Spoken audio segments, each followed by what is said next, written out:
बाबा साहब अम्बेडकर इसको पूरी दुनिया मानती है और जिनके संविधान की वजह से आज इतने सालों तक हमारा देश एकजुट होकर एक ताकत बनकर खड़ा हुआ था।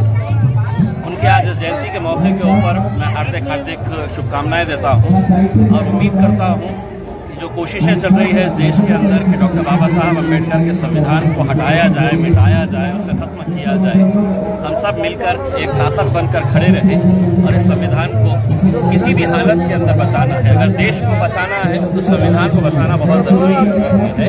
इस शुभ मौके के ऊपर मैं तमाम पूरे बांधवों को हार्दिक शुभकामनाएं। अब आइए की बारा तो इसका दूंगा नहीं फिर। परम पूज्य बोधिसत्व भारतरत्न डॉक्टर बाबासाहेब आंबेडकर यांच्या 134व्या जयंतीनिमित्त माझा पक्ष AIMM तर्फे तसेच माझ्या परिवारातर्फे डॉक्टर बाबासाहेब आंबेडकर जयंतीच्या सर्वांना हार्दिक शुभेच्छा।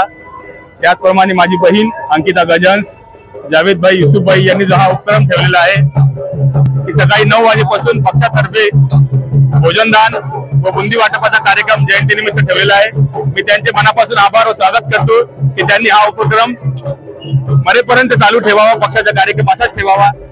आपण सगळे इथं आलात, परत एकदा आपल्या सगळ्यांना जयंतीच्या हार्दिक शुभेच्छा। जय भीम, जय बुद्ध।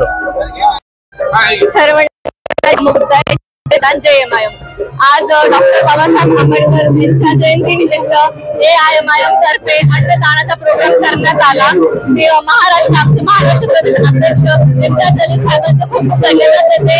त्यांनी आमच्या प्रोग्राम मध्ये सहभाग नोंदवला, तर त्यांनी पण आमची मदत केली अन्नदान वाटप मध्ये। आणि प्रांतोष भाऊ वाघमारे, त्यानंतर विलास भाऊ, कुणाल भाऊ खरात, काकासाहेब काकडे, कलीम भैया, त्यानंतर जावेद पटेल, निर्मला ताई यांच्या सर्वांचा मी धन्यवाद देते। त्यांनी असाच नेक्स्ट टाइम पण आमचा सपोर्ट करावा, असंच जयंतीमध्ये सहभाग नोंदवावा। धन्यवाद।